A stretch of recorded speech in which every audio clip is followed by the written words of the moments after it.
I'm going to read Chapter 4 of Pele. Chapter 4, World Cup Glory. In 1958, World Cup was held in Sweden. That's a long way from Brazil. It would be Pele's first trip on an airplane. In Brazil, final warm-up game, Pele hurt his knee. So he spent part of the long flight to Europe holding ice on it. Sweden was thrilling for Pele. He loved meeting new people and seeing the sights of Sweden's cities. Some of the Swedish fans were very interested to see such a dark-skinned person as Pele.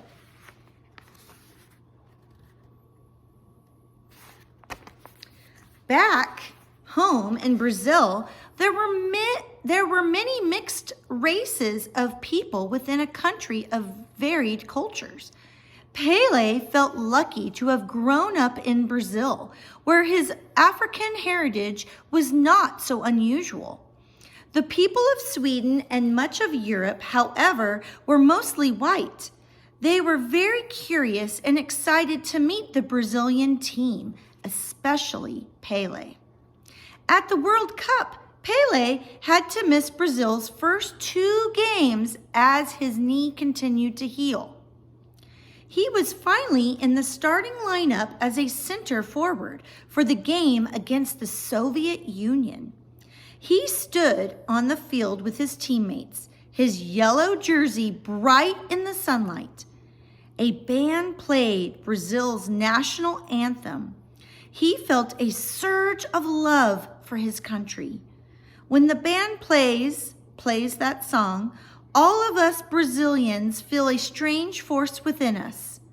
All of us were living in a dream, but none more so than me. Pele did not score, but he made many key plays, and Brazil won 2-0. They were one of only 8 teams left in the tournament. In their next game against Wales, Pele scored his first World Cup goal, and it was a beauty. He caught a long pass with his chest. As the ball fell to the ground, he spun and poked it with his toe into the back of the net. It was the game's only goal, putting Brazil into the semifinals. How exciting! I think Dottie's excited. Are you excited, Dottie? See? Excitement. Now we're going to have another little segment about the World Cup. The World Cup. Every 4 years, the top national teams play in the World Cup tournament. Hundreds of games are played in the years leading up to each World Cup. To determine which countries will make the tournament, the top 32 national teams play in the final, which is held in a different country each time. Billions of people around the world tune in to watch the games on TV.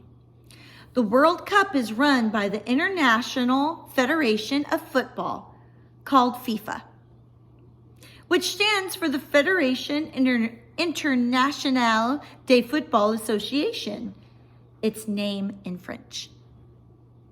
The first World Cup was held in 1930 in Uruguay. Only 8 nations ever won the World Cup. Brazil won 5 times since this book has been written. Germany, Italy have won 4 times each. Argentina, Uruguay, 2 wins each. Spain, England, France, 1 each. But again, that's since this book was written. The World Cup was not held during World War II. Playing against France, Pele was unstoppable. He scored 3 goals in the second half. The first two were close to the goal, but the third was a 20-yard blast. Brazil's 5-2 victory put them into the World Cup final in the city of Stockholm against the host nation, Sweden.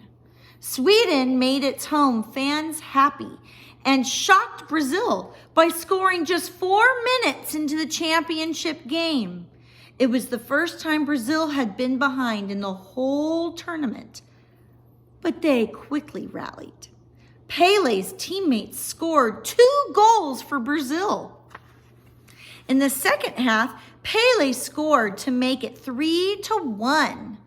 It was one of the most remarkable goals of his career. Just as he had against Wales, he bounced a long pass off his chest as the ball fell toward the ground.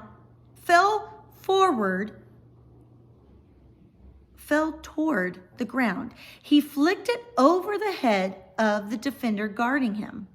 He sprinted past the defender and kicked the ball into the goal before it hit the ground. The Swedish players could only stand and stare. Pele added another goal later, bouncing the ball off his head up and over the Swedish goalkeeper. Soccer is exciting. Not long after his second goal, the referee blew his whistle. The game was over. Brazil 5, Sweden 2. Brazil was the world champion. Pele was in tears as his teammates lifted him up on their shoulders. He was not afraid to show the great emotion of the moment. The tears continued to flow, leaving trails in the sweat that could cover our faces. He later wrote, "The team received the World Cup trophy and met Sweden's King Gustav, all the while hearing the cheers of Brazil's fans in the stands. When he returned to Brazil, Pele and the national team were greeted as heroes. There were parades in Rio de Janeiro and Sao Paulo." I'm so sorry I mess up these names. After more than a week of celebrations, he finally made it back to Peru, where another parade and his family awaited him. The young man from Peru was only 17 years old and a world champion. Just a few years earlier, he had been playing without shoes on the dirt streets of Peru. The most legendary career in soccer history was off to a flying start. The next is another little side portion talking about soccer positions. Most soccer teams have 4 main positions, but the 11 players on each team can be arranged in many different formations. At the back is the goalkeeper. He is the only player who can use his hands, but only inside an area extending 18 yards out from the goal. In front of him stand the defenders, which include fullbacks, sweepers, and center backs. Midfielders are in the middle and play both offense and defense. At the very front are the forwards, who do most of the scoring. And that's the end of chapter 4.